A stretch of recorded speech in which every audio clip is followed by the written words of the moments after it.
Hello everyone, welcome to my channel. हमारी आज की कहानी है गन्ना जवाहर का 14वां और अंतिम भाग। गन्ना बेगम ने भीगे स्वर में अपनी बात जारी रखी। उस खुदाबंद करीम की कसम, पहले तो मैंने अपने मतलब से मोहब्बत की थी आपसे, क्योंकि वजीर के साथ होने वाले अनमेल निकाह से निजात पाना चाहती थी। लेकिन जब आपको वादा वफा पाया तो आपके दिल की खूबसूरती की कायल होकर रह गई। तब मोहब्बत का जो तूफ़ान उठा, मैं उसमें खोकर आपकी हो गई। हालात के मद्देनज़र मैंने ही चाहा कि आप मुझे काफ़िले से उठा ले जाएं और हमेशा के लिए अपनी बना लें, मगर मेरा रूठा हुआ खुदा कारसाज न हुआ उस वक्त, और इस तरह मेरी ज़िंदगी तबाही के गर्त में चली गई। वजीर की कैद में जाने के बाद आपके लिए मोहब्बत का जज्बा बुलंद से बुलंद तर होता गया। आप यकीन माने या न माने, बेपनाह मोहब्बत करती हूँ आपसे। इंशा अल्लाह ज़िंदगी भर कायम रहेगी यह मोहब्बत। जवाहर सिंह उसे एक अरमान से देखने लगा। नज़रें बचाकर गन्ना बेगम ने टूटते से स्वर में कहा, अब मैं आपको परेशान नहीं करना चाहती कुंवर साहब। अपना दर्दो गम खुद ही झेल लूँगी। नहीं झेल पाऊँगी तो मौत की आगोश में सो रहूँगी। मरने से तो कोई रोक नहीं सकता। फिर एक आह भरकर बोली, यह मुलाकात आखिरी लगती है कुंवर साहब। अपने मन पर इस मुलाकात का बोझ लेकर मत जाइएगा। मेरे लिए तो यह खुशी ही काफ़ी है कि आपसे ये संजीदा मुलाकातें हुई। आप अखलाकी इंसान हैं।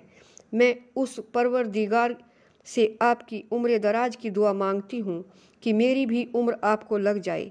अल्लाह करे आपकी किस्मत का सितारा कायनात में चमके। मेरी तरह दुख आपको नसीब न हो और ज़िंदगी हमेशा खुशियों से आबाद रहे। जवाहर सिंह उसकी ये भावनाएं सुनकर तड़प उठा। अगर मेरी कोई बात बुरी लगी हो तो मुझे माफ़ कर देना। यह कहकर गन्ना बेगम अंदर जाने के लिए मुड़ी। उसके प्रेम के प्रति क्षणिक समर्पण की बेखुदी से जवाहर सिंह उन सब मानसिकताओं और दलीलों को भूल गया जो उसे गन्ना बेगम से विलक किए जा रही थीं। एकाएक अपना हाथ बढ़ाकर उसने गन्ना बेगम की कलाई पकड़ ली। बोला, आओ मेरे साथ। मैं तुम्हें अभी अपने साथ घोड़े पर बैठाकर भरतपुर से निकल जाऊंगा। तुम्हारे लिए अपने पिताजी से भी विद्रोह करना पड़े तो करूंगा। अगर ज़रूरत पड़े तो तुम्हारे लिए मुकुट और सिंहासन को ठुकरा दूंगा। नहीं कुंवर साहब, नहीं। आपको बर्बाद करके मैं आपकी हुई तो क्या हुई, मैं आपको आबाद करके आपकी होना चाहती हूँ। मोहब्बत करती हूँ आपसे, कोई दुश्मनी नहीं। बराए मेहरबानी मेरे लिए जज्बाती मत बनिए। और गन्ना बेगम ने अपनी कलाई छुड़ा ली। एक निश्वास के साथ जवाहर सिंह बेखुदी से निकल गया। अपना दर्द आदमी को खुद ही झेलना पड़ता है कुंवर साहब। गन्ना बेगम ने ढरके हुए पल्लू को सिर पर रखा। बोली, इस मुलाकात के लिए तहे दिल से शुक्रगुजार हूँ मैं आपकी। एक कदम पीछे हटकर उसने सायास मुस्कराते होठों से रुआसी आवाज़ में कहा, खुदा हाफिज, और सजल नेत्र बचाती हुई पीछे हटती चली गई। अध खुले किवाड़ से उसे पीछे हटते हुए देखता रहा जवाहर सिंह। जब वह कमरे के अंधेरे में समा गई तब बेबस से कदमों से चल दिया। वह नहीं समझ पा रहा था कि उसने क्या किया और क्या करना चाहिए था। अगले दिन इतवार की सुबह सूर्य का रक्तिम प्रकाश रुपहला हो रहा था। तब सुसज्जित रथों का काफिला भरतपुर के लोहागढ़ दुर्ग के मुख्य द्वार से बाहर निकला।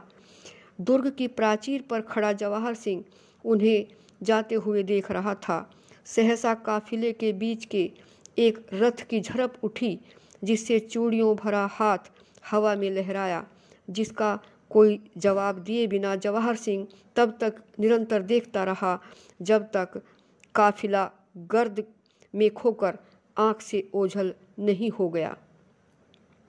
जवाहर सिंह के जीवन में वसंत ऋतु की मधुरिम बयार की भांति प्रविष्ट गन्ना बेगम की कहानी का तो करुणा में पटाक्षेप हो गया, परंतु गन्ना बेगम की अंतरात्मा में बसे जवाहर सिंह के न मिलने के गमो मिहन का सिलसिला जारी रहा।